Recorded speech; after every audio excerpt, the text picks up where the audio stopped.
you bracketologists, you madness, all you people out there.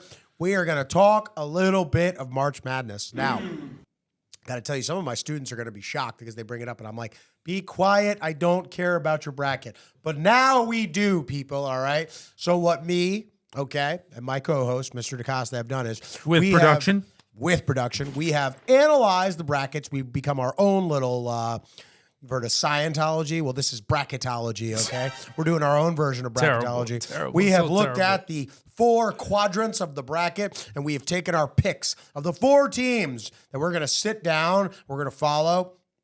We're going to try to kind of give you a brief synopsis / explanation as to why. If nothing else, I'll probably parlay mine into some wrestling correlative factors and why I pick certain seeds. Oh, you said that parlay. I I thought you was going to talk about a few shekels. do. No. That's not me. That's all your game right there, though. But if you want to throw out a few tips to my students, I'm sure they'd be more than happy to hear you about the betting odds. But you ready to do this? Let's do it. Go through some right. of these Listen, picks and on March this is Madness. about fun, right? You know, Absolutely. we want to be engaged. We're going to pick a team in each bracket. We're not just going to pick one seeds. We're going to follow them, and we're going to report back and let you know. Look, we're going to tell you who we think is going to win, who can go far, make some noise, have a little Cinderella in there, have some fun. But what makes this most important, it's got to be interactive. Tell us who your 4 Cinderellas are, or who do you think is going to make it, Maybe right? a This is team we supposed to be- missed, too, like a team that we yeah, should be who more would you on the have taken, lookout right? for. So we Yeah. definitely want to have a little bit of fun with Tell this. us where we totally messed up, too, with our picks and why we're completely wrong. We want it all, man. We want the feedback. Facts. So bring it on. So you want to start or you want me to start? It doesn't matter. All right, we'll go back and forth. I'll start with my first pick. I'm going with, now I forget which side of the bracket this is. Who you going with? I'm going with number 11 seed NC State. All right, so Now, we're in the South. We're in the South region. All right, so we're in the South region. My breakdown is as follows. I mean, first of all, they are the Wolfpack, right?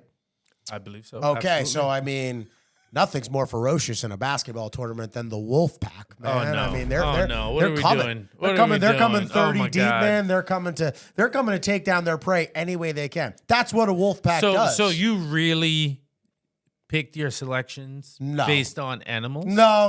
Is that what Here's we're doing what here? I will say. You went to mascots? No, here's what I will actually say. Lord have mercy. My other 3 picks are actually much higher seeds. So I felt like, you know what? Every year, the one thing I do hear about is you always hear about like this 11 or 12 seed that makes it much further than you're expecting to. Something about that Wolfpack, those uniforms. I did actually get to see one game in which they won this year too. Looked like they got some decent length on the court. They got some athleticism.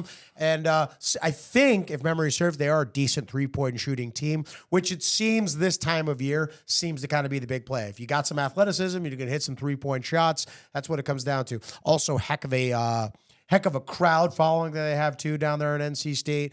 Their wrestling team is very good too as well. And it's that 11 seed who's playing good at the right time, just like in a big wrestling tournament. That's the guy you don't want to see because it doesn't matter that he's the 11 seed. How did he finish his year? So I'm going with the NC State Wolfpack as my surprise in the South bracket, you called it?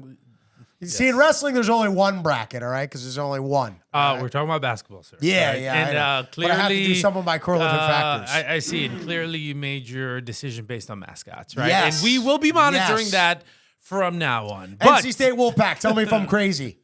but no, listen. In that region, I ended up going with Kentucky. Right, big Tyler Safe, Power boring fan, pick. right? Oh, traditional power. I'm just Listen, gonna go ain't with that. nothing wrong with some blue blood, all right? Ain't right, nothing wrong with fair. some blue blood. I And look, gotcha. ultimately, I think the Is Kentucky is Calipari due. still there? Yes, Yes. yes. It's Calipari, right? I just want to make sure. Okay, just making sure.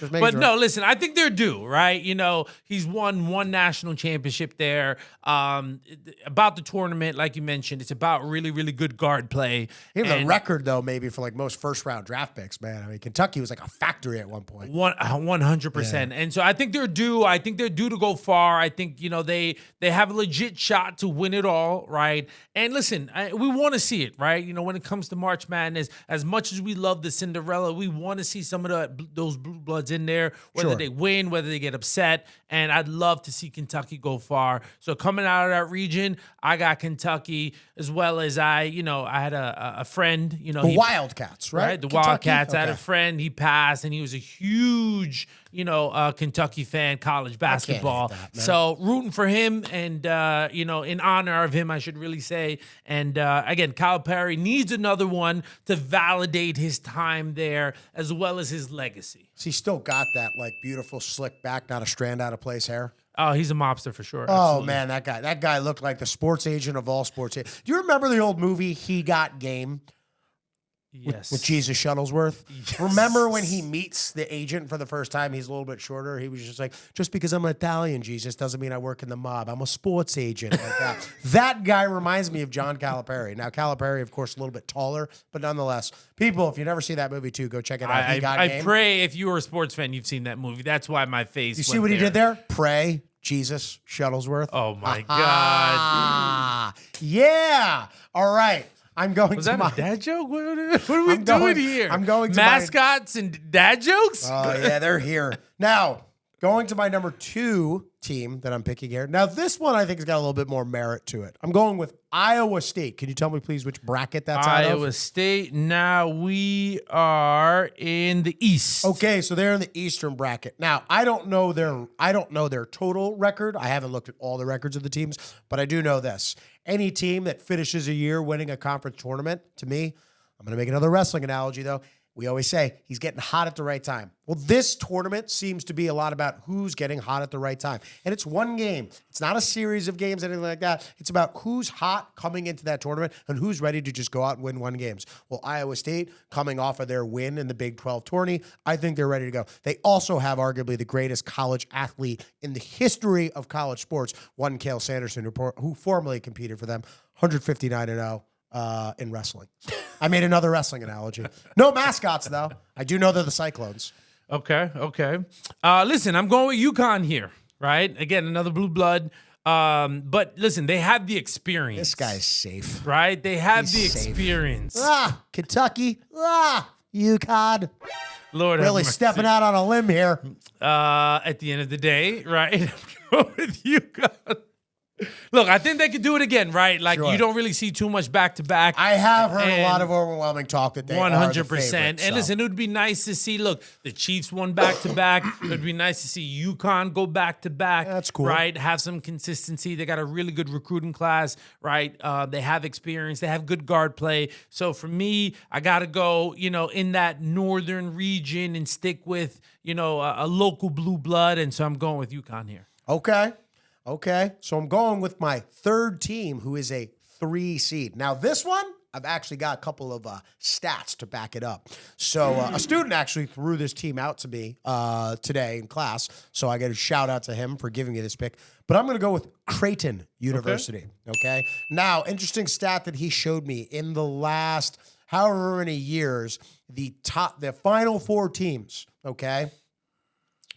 I don't know if it's 1, 2, or all of them, but in the final 4 teams, the statistic that is most likely to get you there to be top 25 in 3-point shooting and top 10 in defense. Creighton is both of those things, okay? They're a 3 seed, which again, that's a dangerous part on the bracket right there. That 3 seed is, guys, he's close to 2, and he's not that far away from 1. If he has that right tournament, that right break, and all those stats break in his favor, that 3 seed's a guy that's dangerous. You know who else, once upon a time? Lord, let me guess, he was wrestling. Was a 3 seed in a tournament. He was actually called the dark horse of the tournament. He went on to win his first of 3 region titles. This guy right here. One Shane Mallory was the dark horse his sophomore year of the Region 3 wrestling tournament, and he came out on top, and he never lost a region match again. So we're going with Creighton University, baby. Woo! That's wrestling analogy number 3. I think we all know where this is going, Mr. Mallory. I think we all know where it's going. Your kids are gonna roast you tomorrow, all right? Probably. Listen, like my theme, we've been going with the Blue Bloods, right? As much as I would love to go with Kansas here, right? Jayhawks. The Jayhawks, that is correct. That is the Jayhawks. You're killing it right now. I'm gonna go with Gonzaga.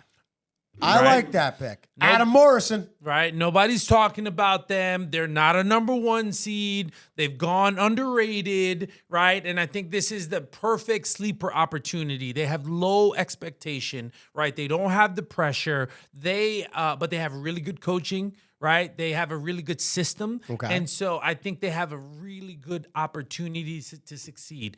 And if I'm being honest, Purdue is in that bracket. So they are going to fail. Yeah, that's right? the least trusted The one one seed thing I we have. know right now is that we cannot rely on Purdue. Can't right? trust a Boilermaker. So with that being the case, somebody's got to come out of that region. When you start to look at that region as well, Tennessee's in it, right? You know, they're a number 2 seed. That might be an opportunity for them to go far. That is actually the easiest What's region. it, Bruce Pearl? Right? No, that Pearl, if I'm not mistaken, Oh, he is moved. He used Auburn. to be Tennessee, right? though. Like years ago. Yeah, don't you remember? He used to be the one he like paint his chest orange and everything. I digress. There Go you on. go. There Yeah. you go. Stay focused. No right? wrestling analogy. And so for me, right, that Stay focused. that region is completely wide open. I think a lower seed is coming out of there. Listen, anything could happen. I'm not even mad at your Creighton pick. That's a good one. I can also see Kansas just taking it over, right? Okay. But for me, I'm going with Gonzaga to come out of there. All right. Creighton, the only thing is I am disappointed. I don't know their mascot. There's a lot of like these weird teams like Creighton and Wichita State and things like that. Dwayne Wade. I think. No, Marquette. No. That's Marquette. Yeah, My Marquette. bad. Marquette. My bad. I'm My bad. pretty sure that Creighton is a bird Some type of bird. All right. and blue. Okay. Well, my final pick, it's a 1 seed. And whenever they're a 1 seed, you never pick against this blue blood. I'm talking about the UNC Tar Heels, baby. I mean, anytime the UNC Tar Heels are number 1 seed, come on, guys. Michael Jordan's alma mater, number 1. When they come in as a number 1 seed, they come about that business. Also a very good wrestling team as well, all right? Quick story about that to relate to wrestling. A kid that I formerly coached who just qualified for the Olympic team. Shout out that's to Mr. awesome. That's shout out awesome. to Mr. Ethan Ramos. Okay, he qualified for the Puerto Rican Olympic team. Was a state champ that I tutored and mentored. Was an All-American for who? The UNC Tar Heels. But I'm going to show you how deep my UNC Tar Heel blood runs. I remember Tyler Hansborough. All right. That's the last time I think I saw UNC win a national title. But I go all the way back to, and there's going to be some old heads go, oh, I remember this. Ed Cota, Shaman Williams, Anton Jameson, and of course, Vin Sanity. Vince Carter, baby. Little Eric Montross, throw that in there too as well. You never bet against the Tar Heels when they're a 1 seed, baby. I got the Tar Heels making it to the Final Four. That is very, very interesting. And I can't be mad at you at that pick. Okay. Right? What bracket is that, by the way? That is the West. They are. That is the West. Okay. Right? That is And they're the West, Tar Heels. Right? Yes, they are. Yes. So listen, you know, it's March Madness, all right? So you can't just pick a 1 Look at how I'm seed. acting. Clearly, Yeah, right? I'm mad. Stop it. But I'm going with Alabama, right? I'm going with Alabama, right? I think they're going to upset. That's not a basketball school. They're going to upset UNC. Whoa. Right? And they're going to surprise everyone. I think they're going to go far. They play fast. They can really score. You really want to talk about that against Michael Jordan's alma mater? I'm just saying. He listen. shows up to the game. It's not about nostalgia. Mike, you heard that? He Right? said Alabama's going to upset the Tar Heels. Alabama's going to go far here. And to me, they're going to be a nice little darling. Now, they're not a super low seed. They're a 4 seed. But I think Alabama's going to do the damn thing. Wow. Alabama. Okay. I think you're out of your mind if you think they're going to beat the Tar Heels, but I mean, you were. You know this is recorded, right? The boiler. You know, right? Oh yeah. Okay, so Yeah, if I they know. play, Yeah. right, make sure you show up for the episode. Maybe, 30. you know what? I'm not a betting man, but maybe we do plant down a couple shekels on that game because I'm going to have every bit the confidence that the Tar Heels is going to come out and wipe the floor with your Crimson Tide. The silliness of that statement right there. I again, last week you were being a jerk. This week you're just freaking outrageous. Am I outrageous or am I just mad? Stop it. What are Stop we doing the here? madness. What are we doing? Fine. Did you write this? Yeah, we didn't prep for this in the pre-production meeting. He's all thrown off.